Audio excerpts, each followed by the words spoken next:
बच्चों, आज हम वर्बल रीजनिंग में मैट्रिक्स या लुप्त संख्याएं ज्ञात करने से संबंधित प्रश्नों को करेंगे। तो इस तरह का एक वीडियो आप पहले भी देख चुके होंगे, मैं बना चुकी हूँ। हम और प्रश्न करेंगे ताकि हम इसको और अच्छे से समझ सकें। तो यहाँ पर एक बार मैं बता देती हूँ कि क्या होता है। कि यहाँ पर देख रहे हैं कि एक आकृति बनी हुई है त्रिभुजाकार। इसके अंदर कोई संख्या लिखी हुई है और बाहर भी संख्याएं हैं।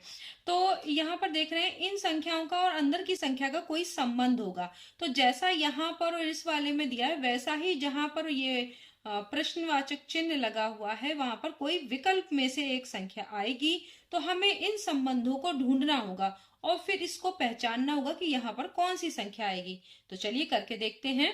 यहाँ पर 31 लिखा हुआ है और यहाँ पर ऐसी ही देखिए, अगर दो संख्या को जोड़कर तीसरी घटा रहे हैं तो भी ये 31 नहीं आएगा।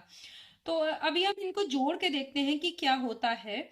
फिर हम ऐसा ही करते हैं कि या तो जोड़ के देखते हैं या दो जोड़ के तीसरा घटा रहे हैं या संख्याओं के वर्ग करके जोड़ रहे हैं या फिर गुणा करते हैं। इस तरह का कुछ भी करके देखते हैं कि अंदर की संख्या और बाहर की संख्याओं में क्या संबंध है। तो चलिए जोड़ के देखते हैं।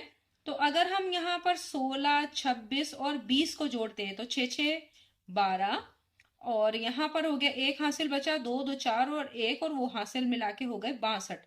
अब यहाँ पर 62 और यहाँ 31, इसका मतलब यहाँ पर क्या हो रहा है, 62 का आधा 31 होता है। इसका मतलब यहाँ पर कुछ आधा हो रहा है। तो क्या इसमें भी ऐसा ही हो रहा है? जोड़ के देखते हैं। 18, 14 और 20 इनको जोड़िए तो 8 और 4 कितना हो गया, 12 का 2।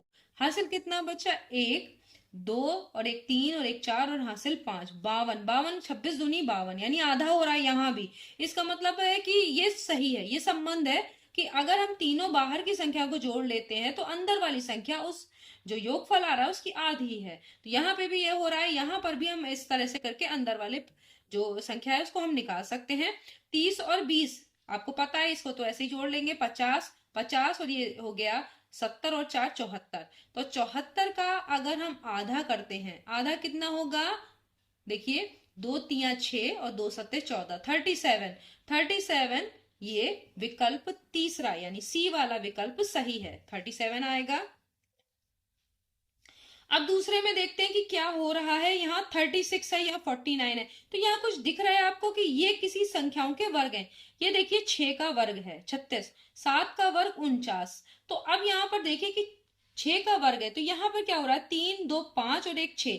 अगर हम इन सबको जोड़ रहे हैं, ये इसको इन तीनों संख्याओं को अगर हम जोड़ रहे हैं तो संख्या आ रही है 6 और 6 का वर्ग कर रहे हैं तो अंदर वाली संख्या आ रही है 36। ठीक है।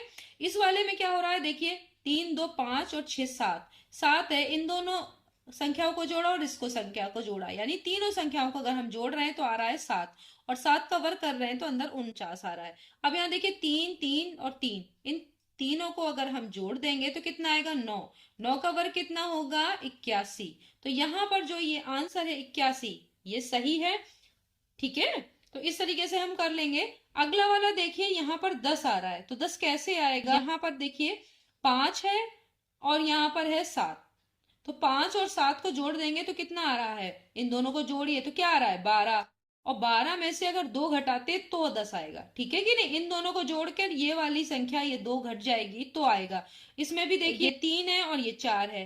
3 और 4 को जोड़ दीजिए कितना आएगा, 7। 7 में से ये 7 घटाएंगे तो 0 आ जाएगा, बिल्कुल सही आ रहा है। इसका मतलब ये भी हम यहाँ पर भी यही करेंगे। क्या करेंगे, 6 और 4 इन दोनों को जोड़ दीजिए कितना आएगा, 10। 10 में से 5 घटाएंगे तो अंदर क्या आना चाहिए, 5। तो ये जो डी वाला है 5, ये राइट आंसर है। ठीक है, ये हो गया। नेक्स्ट हम करते हैं, तो देखिए कि कैसे होगा। ये चौथा वाला सवाल हमारा है। यहाँ 64 आ रहा है, यहाँ 27 आ रहा है। तो ये देख रहे होंगे किसी संख्याओं के घन है। तो ये किसका घन है, ये देखिए ये 4 का घन है। 4 की घात 3 करते हैं तो आता है ये, और 3 की घात 3 करते हैं तो आता है 27। तो यहाँ पर किस तरीके से 4, कोई भी इस तरीके से आना चाहिए कि यहाँ पर इस संख्याओं के घन आ रहे हैं। तो यहाँ पर देखिए यहाँ 11 है और यहाँ पर अगर इन दोनों को जोड़ रहे हैं तो आ रहा है 7। तो 11 में से इन दोनों को जोड़ के अगर घटाया जाए तो 11 में से अगर हम 7 घटा दें इन दोनों को जो जोड़ के, तो क्या आएगा 4। और 4 का घन यहाँ पर अंदर वाली संख्या है। तो इसमें से भी अगर यही करके देखें कि 20 में से क्या घटाएं इन दोनों को जोड़कर, तो इन दोनों को 9 और 8 को हम जोड़ेंगे तो 9 8 17, 17 घटा देंगे तो क्या आएगा 3। और यहाँ देखिए 3 का घन आ रहा है, बिल्कुल सही हमारा जो हम लोगों ने संबंध समझा है वो सही है। तो अब यहाँ पे भी देखते हैं। अब देखिए कि यहाँ पर 30 में से क्या घटाएंगे, 30 में से घटाएंगे 15 और 9 को जोड़कर। 15 और 9 कितना होता है 24, 24 घटा देंगे तो कितना आएगा 6। 6 का घन यहाँ पर लिखना है, 6 का घन होता है 216, आपने घन याद किए होंगे। तो 216 यहाँ पर आ जाएगा आपका अंदर वाली संख्या। तो ये समझ गए होंगे कि किस तरीके से आई। अब यहाँ 11 आ रहा है, तो 11 कैसे आ रहा है, और यहाँ पर आ रहा है अंदर 6, तो इसका आपस में क्या संबंध है। तो देखते हैं क्या होता है। तो यहाँ पर देखिए इनको अगर हम जोड़ते हैं तीनों संख्याओं को तो होता क्या है। तीन देखिए यहाँ तो 0 है तो इसमें तो कुछ नहीं होगा, यहाँ 3 और 0 का 3 ही आएगा, और यहाँ पर आएगा 2 और 1 3, 33 आएगा। इन दोनों को जोड़ देंगे क्योंकि यहाँ तो 0 ही है तो इसको जोड़ने पर कोई फर्क नहीं पड़ेगा। और यहाँ आ रहा है 11, यानी अंदर वाली संख्या, बाहर वाली संख्या जो इनको जोड़कर आ रहा है, तीनों संख्याओं को जोड़कर उसका तिहाई है, यानी 3 से भाग करने पर 33 को 3 से भाग कर देंगे तो 11 आएगा। अगर देखें इसमें भी यही संबंध आ रहा है क्या, 8 और 7 कितना होता है 15, 15 और 16 17 18, तो तीनों को जोड़ने पर क्या आ रहा है, इन तीनों को जोड़ दे रहे हैं तो हमारा आ रहा है 18, 18 का तिहाई कर रहे हैं यानी 3 से भाग कर रहे हैं तो क्या हो रहा है 6 आ रहा है कि नहीं आ रहा है। तो ऐसा ही इसमें भी कर देते हैं, 11 और 10 21, 21 और 6 27, 27 का तिहाई करेंगे तो कितना आ जाएगा 9। ठीक है, 3 नैम 27, 9 आ जाएगा, तो 9 क्या हो जाएगा, सही आंसर है आपका। अगला देखते हैं कि हमने इसमें क्या किया है। तो देखिए यहाँ 4 आ रहा है, तो चला इसको जोड़िए कि 4 कैसे आएगा। 4 और 6 10 हो गया, 10 3 13, ठीक है यहाँ 13 आएगा। तो 13 और 4 किस तरीके से 13 से 4 आ जाए, तो या तो गुणा करने पर तो और भी संख्या बढ़ जाएगी, वर्ग हो नहीं पाएगा क्योंकि 13 का अगर या किसी संख्याओं के वर्गों को जोड़ते तो भी 4 का कोई नहीं मिल रहा है। और इधर देखते क्या होता है, एक और इसको भी करके जोड़ के देख लेते हैं। 6 और 7 6 13, 13 में 4 जोड़ रहे हैं तो 17, तो 8 कैसे आए। और यहाँ पर क्या हो रहा है 9 और 3 12, 12 और 5 17, ठीक है। तो इसमें क्या यहाँ पर 17 आ रहा है या 17 13, तो एक चीज हो रही है यहाँ पर देखिए, अगर इन दोनों अंकों को जोड़ दिया जाए तो 3 और 1 4 हो जा रहा है। ऐसे यहाँ पर भी देखिए कि अगर 1 और 7 को हम जोड़ रहे हैं तो कितना आ रहा है 8। इसका मतलब है कि 9 5 14 और 3 17, 17, इसका मतलब है कि इनको भी अगर इसी तरह से जोड़ेंगे तो अंदर 8 ही आना चाहिए। यहाँ पे भी 8 है लेकिन यहाँ पर भी 8 आएगा, तो आंसर आपका 8 ही होगा। ठीक है, तो इस तरीके से भी कर सकते हैं। तो अलग अलग तरीके के सवाल करेंगे तो आपको समझ में आएगा कैसे करना है। अब यहाँ पर क्या है, इन तीनों को जोड़िए तो क्या आएगा, जोड़ भी सकते हैं, गुणा करके भी आएगा, कुछ वर्ग करके भी आएगा। आपने देखा अलग अलग तरीके के सवाल थे।